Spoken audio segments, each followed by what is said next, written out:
pagi, selamat siang, selamat sore, dan selamat malam Bu Silvi.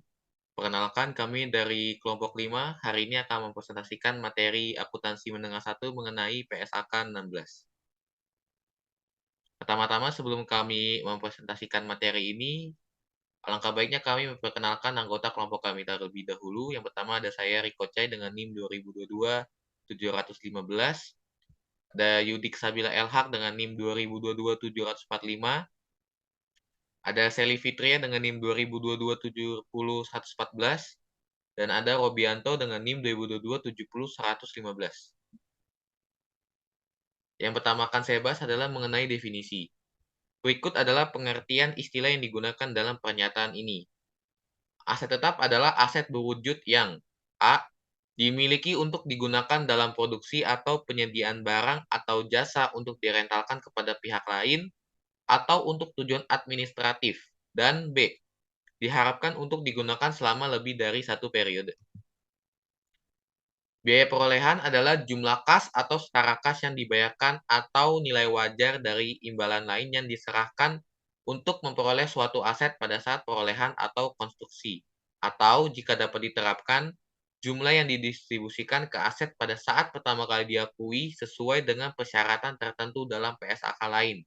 Misalnya PSAK 53, pembayaran berbasis saham. Jumlah tercatat adalah nilai aset yang diakui setelah dikurangi akumulasi penyusutan dan akumulasi rugi penurunan nilai. Jumlah terpulihkan adalah jumlah yang lebih tinggi antara nilai wajar dikurangi biaya untuk menjual dan nilai pakainya. Jumlah tersusutkan adalah biaya perolehan aset atau jumlah lain yang merupakan pengganti biaya perolehan dikurangi nilai residunya. Nilai spesifik entitas adalah nilai kini dari arus kas entitas yang diharapkan timbul dari penggunaan aset secara berkelanjutan dan dari pelepasan aset tersebut pada akhir umur manfaatnya, atau yang diharapkan terjadi saat penyelesaian liabilitas.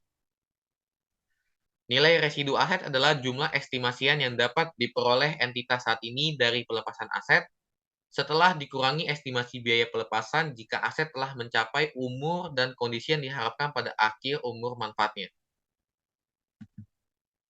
Nilai wajar adalah jumlah yang dipakai untuk mempertahankan suatu aset antara pihak-pihak yang berkeinginan dan memiliki pengetahuan memadai dalam suatu transaksi dengan wajar.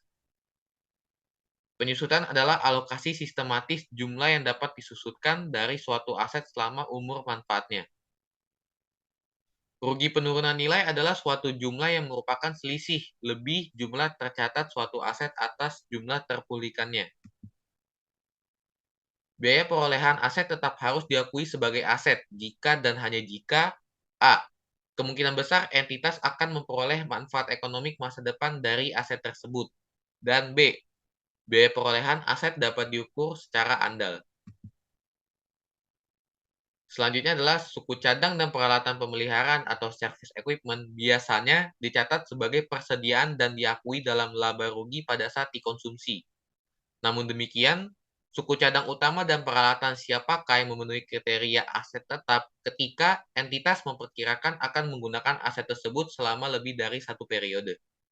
Sama halnya jika suku cadang dan peralatan pemeliharaan yang hanya bisa digunakan untuk suatu aset tetap tertentu, hal ini juga dicatat sebagai aset tetap. Pernyataan ini tidak menentukan unit ukuran dalam pengakuan suatu aset tetap. Oleh karena itu, diperlukan pertimbangan dalam penerapan kriteria pengakuan yang sesuai dengan kondisi tertentu entitas. Pertimbangan tersebut tepat terhadap agregasi unit-unit yang secara individual tidak signifikan, seperti cetakan dan perkakas, kemudian menerapkan kriteria atas nilai agregat tersebut. Selanjutnya adalah biaya perolehan awal.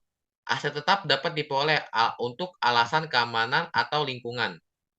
Perolehan aset tetap semacam itu, walaupun tidak secara langsung meningkatkan manfaat ekonomi masa depan dari suatu aset tetap yang ada, mungkin diperlukan bagi entitas untuk memperoleh manfaat ekonomi masa depan dari aset lain yang terkait.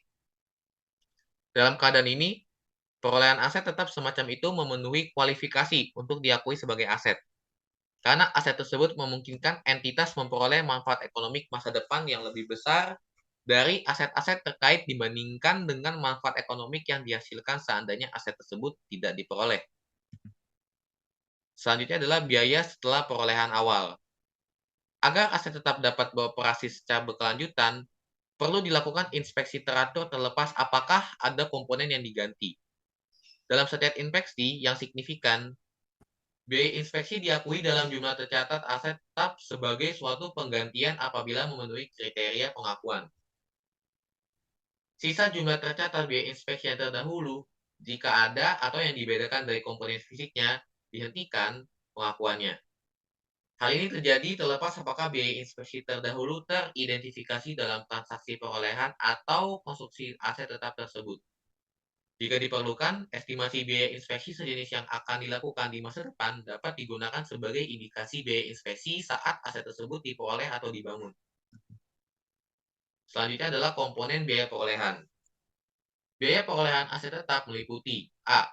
Harga perolehannya, termasuk biaya impor dan pajak pembelian yang tidak boleh dikreditkan setelah dikurangi diskon pembelian dan potongan-potongan lain. B. Biaya-biaya yang dapat diatribusikan secara langsung untuk membawa aset ke lokasi dan kondisi yang diinginkan agar aset siap digunakan sesuai dengan intensi manajemen. Dan terakhir adalah estimasi awal biaya pembongkaran dan pemindahan aset tetap dan restorasi lokasi aset. Kewajiban atas biaya tersebut timbul ketika aset tersebut diperoleh atau karena entitas menggunakan aset tersebut selama periode tertentu untuk tujuan selain untuk menghasilkan persediaan. Selanjutnya, presentasi ini akan dilanjutkan oleh teman saya Yudi Elhak. Komponen biaya perolehan. Komponen biaya perolehan itu meliputi yang pertama harga perolehannya, yang kedua biaya yang dapat diatribusi secara langsung untuk membawa aset ke lokasi dan kondisi yang diinginkan. Yang ketiga adalah estimasi awal biaya pembongkaran dan pemindahan aset tetap dan restorasi lokasi aset. Contoh biaya yang dapat diatribusikan secara langsung adalah yang pertama ada biaya imbalan kerja, biaya penyiapan lahan untuk pabrik, biaya handling dan penyerahan awal, biaya perakitan dan instalasi, biaya pengujian aset apakah aset berfungsi dengan baik. Yang terakhir adalah komisi profesional. Entitas menerapkan PSAK 14 revisi tahun 2008 persediaan terhadap biaya-biaya yang terkait dengan kewajiban untuk membongkar, memindahkan, dan merestorasi lokasi aset yang terjadi dalam suatu periode tertentu sebagai akibat dari pemakaian aset tersebut untuk menghasilkan persediaan selama periode tersebut. Contoh biaya yang bukan merupakan biaya perolehan aset tetap adalah yang pertama ada biaya pembukaan fasilitas baru, yang kedua ada biaya pengenalan produk baru, yang ketiga ada biaya penyelenggaraan bisnis lokasi baru, yang terakhir adalah administrasi dan biaya overhead umum lainnya. Pengakuan terhadap biaya-biaya dalam jumlah tercatat suatu aset tetap dihentikan ketika aset tersebut berada pada lokasi dan kondisi yang diinginkan, agar aset siap digunakan sesuai dengan intensi manajemen. Oleh karena itu, biaya-biaya pemakaian dan pengembangan aset tidak dimasukkan ke dalam jumlah tercatat aset tersebut. Sebagai contoh, yang pertama, biaya-biaya berikut ini tidak masuk dalam jumlah tercatat atau aset tetap. Ada biaya-biaya yang terjadi ketika suatu aset telah mampu beroperasi, kerugian awal operasi, dan biaya relokasi atau reorganisasi sebagai atau seluruh operasi. Sebagian kegiatan yang terjadi sehubung dengan pembangunan atau pengembangan suatu aset tetap tetapi tidak dimaksudkan untuk membawa aset tersebut ke lokasi dan kondisi yang diinginkan, agar aset siap digunakan sesuai dengan intensi manajemen. Kegiatan insidental ini mungkin terjadi sebelum atau selama konstruksi atau aktivitas pengembangan. Contoh, penghasilan yang dioperasikan dan diperoleh dari penggunaan lahan lokasi bangunan sebagai tempat parkir mobil sampai bangunan dimulai.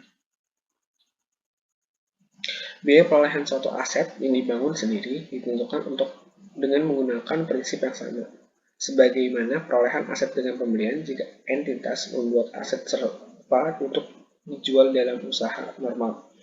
Biaya perolehan aset biasanya sama dengan biaya pembangunan aset untuk dijual.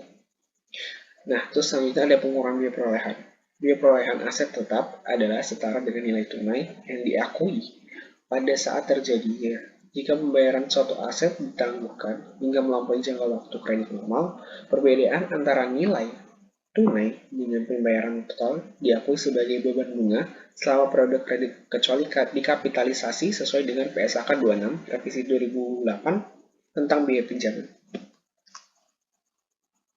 Satu atau lebih aset tetap mungkin diperoleh dalam pertukaran dan aset non-moneter atau kombinasi aset moneter dan non-moneter. Pembahasan berikut mengacu pada pertukaran satu aset non-moneter dengan aset non-moneter lainnya. Tetapi hal ini juga berlaku untuk semua pertukaran yang dijelaskan dalam kalimat sebelumnya. Biaya perolehan dari suatu aset tetap diukur pada nilai wajar, kecuali yang pertama ada transaksi pertukaran tidak memiliki substansi komersial. Yang kedua adalah nilai wajar dari aset yang diterima dan diserahkan tidak dapat diukur secara andal. Entitas menentukan apakah suatu transaksi pertukaran memiliki substansi komersial atau tidak dengan mempertimbangkan sejauh mana arus kas masa depan diharapkan dapat berubah sebagai akibat dari transaksi tersebut. Suatu transaksi pertukaran memiliki substansi komersial jika yang pertama konfigurasi. Terus yang kedua ada nilai spesifik entitas, yang ketiga ada selisih. Nilai wajar aset dapat diukur secara andal meskipun tidak dapat transaksi pasar yang sejenisnya jika variabilitas rentan estimasi nilai wajar yang masuk akal.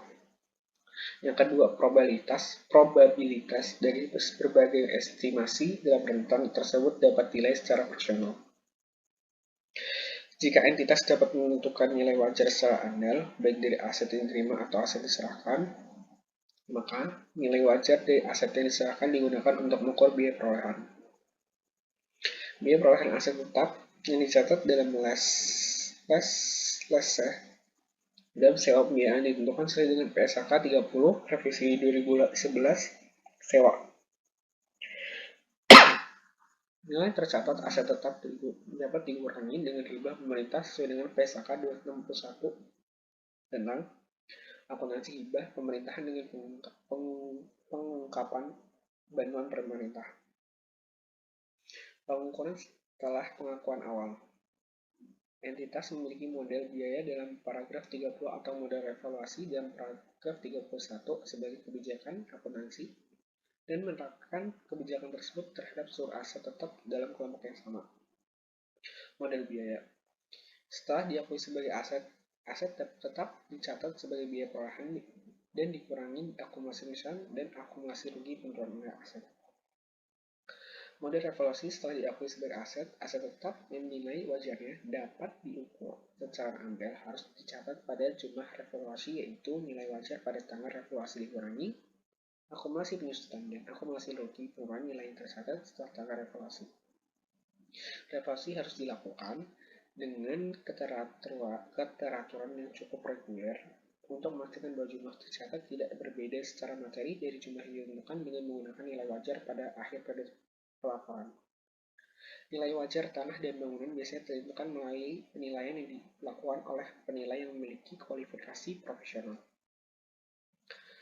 Jika tidak ada pasar yang dapat dijadikan dasar menentukan nilai wajar karena sifat dari aset tetap yang khusus dan jarang diperjualbelikan kecuali sebagai bagian dari bisnis yang berkelanjutan, maka entitas mungkin perlu mengestimasi nilai wajar menggunakan pendekatan penghasilan atau biaya pengganti yang telah disusutkan. Frekuensi revaluasi tergantung perubahan nilai wajar dari suatu aset tetap yang direvaluasi. Jika nilai wajar dari aset yang direvaluasi berbeda secara material dan jumlah tercatat, maka revaluasi lanjut perlu dilakukan.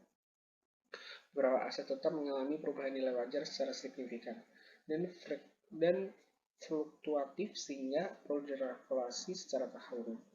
Revaluasi tahunan seperti ini tidak perlu dilakukan apabila perubahan nilai wajar tidak signifikan. Namun demikian, aset tersebut mungkin perlu dievaluasi setiap 3 atau 5 tahun sekali. Jika suatu aset tetap direvaluasi, maka akumulasi penyusutan pada tanggal revaluasi perlu dilakukan dengan salah satu cara berikut. Yang pertama, disajikan kembali secara proporsional dengan perubahan dalam jumlah tercatat untuk aset sehingga jumlah tercatat aset setelah revaluasi sama dengan jumlah revaluasinya. Yang B adalah deliminasi terhadap jumlah tercatat bruto aset dan jumlah tercatat neto setelah eliminasi disajikan kembali sebesar jumlah revaluasi dari aset tersebut. Metode ini sering digunakan untuk bangunan jumlah penyesuaian yang timbul dari penyajian kembali atau eliminasi akumulasi penyusunan membentuk bagian dari kenaikan atau penurunan dalam jumlah tercatat yang ditentukan sesuai dengan paragraf 3 kesimpulan dan 40. Saya akan melanjutkan materi dari Diksi Wilayah Hak. Suatu kelompok aset tetap adalah pengelompokan aset yang memiliki sifat dan penggunaan yang selalu dalam operasi normal. Berikut adalah contoh dari kelompok aset yang terpisah. Yang pertama ada tanah dan bangunan, mesin, kapal, pesawat udara, kendaraan bermotor, perabotan, dan peralatan kantor. Aset-aset dalam suatu kelompok aset tetap harus direvaluasi secara bersamaan untuk menghindari revaluasi aset secara selektif dan bercampurnya biaya perumahan dan nilai lainnya pada saat yang berbeda-beda. Namun, suatu kelompok aset dapat direvaluasi secara bergantian atau rolling basis sepanjang revaluasi dari sekelompok aset tersebut dapat diselesaikan secara lengkap dalam waktu yang singkat dan sepanjang revaluasi dimutakhirkan. Jika jumlah tercatat aset meningkat akibat revaluasi, maka kenaikan tersebut diakui dalam pendapatan komprehensif lain dan terakumulasi dalam ekuitas pada bagian surplus revaluasi. Namun, kenaikan tersebut harus diakui dalam laba rugi hingga besar jumlah penurunan nilai aset akibat revaluasi yang telah diakui sebelumnya dalam laba rugi. Namun, penurunan nilai tercatat diakui dalam pendapatan komprehensif lain selama penurunan tersebut tidak melebihi saldo kredit surplus revaluasi untuk aset tersebut. Penurunan nilai yang diakui dalam pendapatan komprehensif lain mengurangi akumulasi dalam ekuitas pada bagian surplus revaluasi. Surplus revaluasi aset tetap yang telah disebutkan dalam ekuitas dapat dipindahkan langsung ke saldo laba pada saat aset tersebut dihentikan pengakuannya. Hal ini meliputi pemindahan sekaligus surplus revaluasi pada saat penghentian atau pelepasan aset tersebut. Dampak atas pajak penghasilan jika ada yang dihasilkan dari revaluasi aset tetap diakui dan diungkapkan sesuai dengan PSAK 46 revisi tahun 2010. Jika entitas mengubah kebijakan akuntansi dari model biaya ke model revaluasi dalam penghitungan aset tetap, maka perubahan tersebut berlaku. Selanjutnya ada penyusutan. Setiap bagian dari aset tetap yang memiliki biaya perolehan cukup signifikan terhadap total biaya perolehan seluruh aset harus disusupkan secara terpisah. Entitas mengalokasikan penghitungan awal aset pada bagian aset tetap yang signifikan dan menyusupkan secara terpisah setiap bagian tersebut. Contohnya, dapat untuk menyusupkan secara terpisah antara badan pesawat dan mesin pada pesawat terbang, baik yang dimiliki sendiri maupun dari sewa pembiayaan. Bagian yang tersisa terdiri atas bagian yang tidak signifikan secara individual. Jika entitas memiliki ekspektasi bervariasi untuk bagian tersebut, maka teknik penaksiran tertentu diperlukan untuk menentukan penyusupan bagian yang tersisa sehingga mampu mencerminkan penggunaan dan atau umur manfaat dari bagian tersebut. Entitas dapat juga memilih untuk menyusupan secara terpisah bagian dari aset yang biaya perolehan tidak signifikan terhadap total biaya perolehan aset tersebut. Beban penyusutan untuk sekian periode harus diakui dalam laba rugi kecuali beban tersebut dimasukkan ke jumlah tercatat aset lainnya. Namun, manfaat ekonomi di masa depan dari suatu aset adalah untuk menghasilkan aset lainnya. Misalnya, penyusutan pabrik dan peralatan dimasukkan dalam biaya konversi dari persediaan. Kita lihat di PSAK 14 revisi tahun 2008 tentang persediaan. Jumlah tersusupkan dan periode penyusutan. Jumlah tersusupkan dari suatu aset dialokasikan secara sistematis sepanjang umur manfaatnya. Nilai residu dan umur manfaat setiap aset tetap direview minimum setiap akhir tahun buku, dan apabila ternyata hasil review berbeda dengan estimasi sebelumnya, maka perbedaan tersebut diperlakukan sebagai perubahan estimasi akuntansi sesuai dengan PSAK 25 revisi 2009.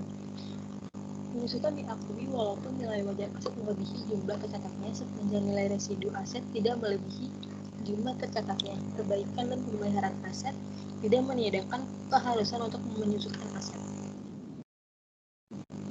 Nilai residu aset dapat meningkat ke suatu jumlah yang setara atau lebih besar dari jumlah tercatatnya. Jika hal tersebut terjadi, maka beban penyusutan aset tersebut adalah 0. Penyusutan aset dimulai pada saat aset tersebut siap untuk digunakan, misalnya pada saat aset tersebut berada pada lokasi dan kondisi yang dimungkinkan agar aset siap digunakan sesuai dengan intensi manajemen. Penyusutan aset dihentikan lebih awal ketika tersebut diklasifikasikan sebagai aset memiliki untuk dijual. Oleh sebab itu, depresiasi tidak dihentikan pengakuannya ketika aset tidak digunakan atau dihentikan penggunaannya kecuali telah dihabiskan disusutkan. Manfaat ekonomi masa depan melekat pada aset yang dikonsumsi oleh entitas utama melalui penggunaan aset itu sendiri. Namun, beberapa faktor lain seperti keusahaan teknis, keusahaan komersial, dan keausan selama aset tersebut tidak terpakai sering mengakibatkan menurunnya manfaat ekonomi yang dapat diperoleh dari aset tersebut. Seluruh faktor berikut ini dapat diperhitungkan dalam menentukan umur manfaat dari sebuah aset. Yang pertama, ekspektasi daya pakai dari aset. Kedua, ekspektasi tingkat keausan fisik.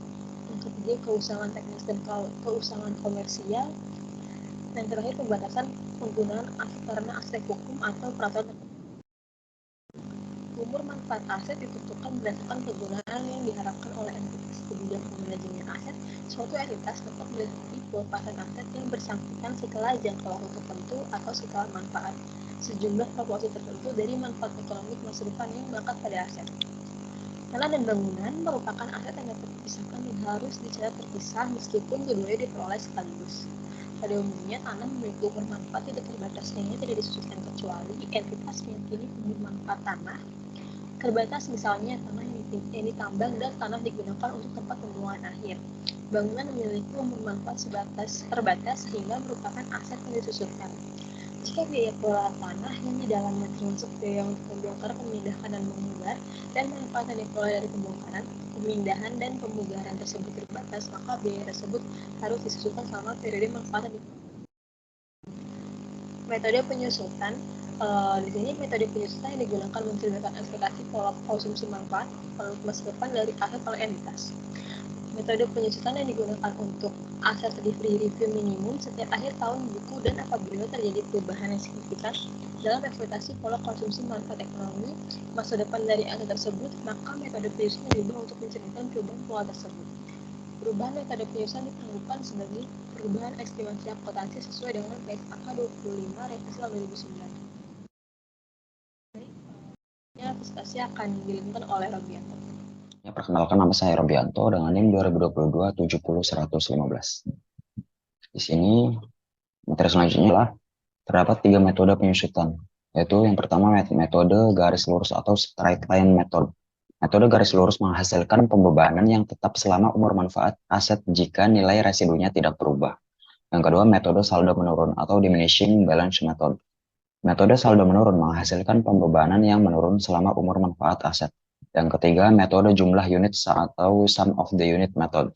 Metode jumlah unit menghasilkan pembebanan berdasarkan pada penggunaan atau output yang diharapkan dari suatu aset.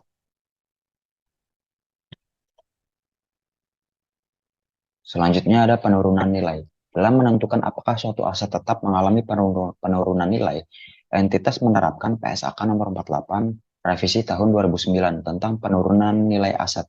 Pernyataan tersebut menjelaskan bagaimana entitas mereview jumlah tercatat asetnya, bagaimana menentukan jumlah terpulihkan dari aset, dan kapan mengakui atau membalik rugi penurunan nilai. Next, ada kompensasi untuk penurunan nilai. Kompensasi dari pihak ketiga untuk aset tetap yang mengalami penurunan nilai, hilang atau dihentikan dimasukkan dalam laba rugi pada saat kompensasi diakui menjadi penurunan nilai atau kerugian aset tetap. Klaim atas atau pembayaran kompensasi dari pihak ketiga dan pembelian atau konstruksi selanjutnya atas penggantian aset adalah peristiwa ekonomi yang terpisah dan dicatat secara terpisah dengan ketentuan sebagai berikut. A. Penurunan nilai aset tetap diakui sesuai dengan PSAK nomor 48 revisi tahun 2009 tentang penurunan nilai aset. B. Penghentian pengakuan aset tetap yang usang atau dilepas ditentukan sesuai dengan pernyataan ini. C. Kompensasi dari pihak ketiga untuk aset tetap yang mengalami penurunan nilai, hilang atau dihentikan harus dimasukkan dalam penentuan laba rugi pada saat kompensasi diakui pada saat menjadi piutang. Dan yang terakhir, biaya perolehan aset tetap yang diperbaiki, dibeli atau dikonstruksi sebagai penggantian ditentukan sesuai dengan pernyataan ini. Penghentian pengakuan. Jumlah tercatat aset tetap dihentikan pengakuannya pada saat dilepas dan ketika tidak terdapat lagi manfaat ekonomi masa depan yang diharapkan dari penggunaan atau pelepasannya. Keuntungan atau kerugian yang timbul dari penghentian pengakuan aset tetap dimasukkan dalam laba rugi pada saat aset tersebut dihentikan pengakuannya. Kecuali PSAK nomor 30 tentang sewa mengharuskan perlakuan yang berbeda dalam hal transaksi jual dan sewa balik. Keuntungan tidak boleh diklasifikasikan sebagai pendapatan. Keuntungan atau kerugian yang timbul dari penghentian pengakuan sesuai aset tetap ditentukan sebesar pendapatan antara jumlah hasil pelepasan neto jika ada dan jumlah tercatat dari aset tersebut. Pengungkapan. Laporan keuangan mengungkapkan untuk setiap kelompok aset tetap. A. Dasar pengukuran yang digunakan dalam menentukan jumlah tercatat bruto. B. Metode penyusutan yang digunakan. C. Umur manfaat atau tarif penyusutan yang digunakan. D. Jumlah tercatat bruto dan akumulasi penyusut dijumlahkan dengan akumulasi rugi penurunan nilai pada awal dan akhir periode. Dan yang terakhir rekonsiliasi jumlah tercatat pada awal dan akhir periode yang menunjukkan penambahan aset diklasifikasikan sebagai tersedia untuk dijual atau termasuk dalam kelompok lapisan yang diklasifikasikan sebagai tersedia untuk dijual. Yang ketiga, akuisisi kombinasi bisnis.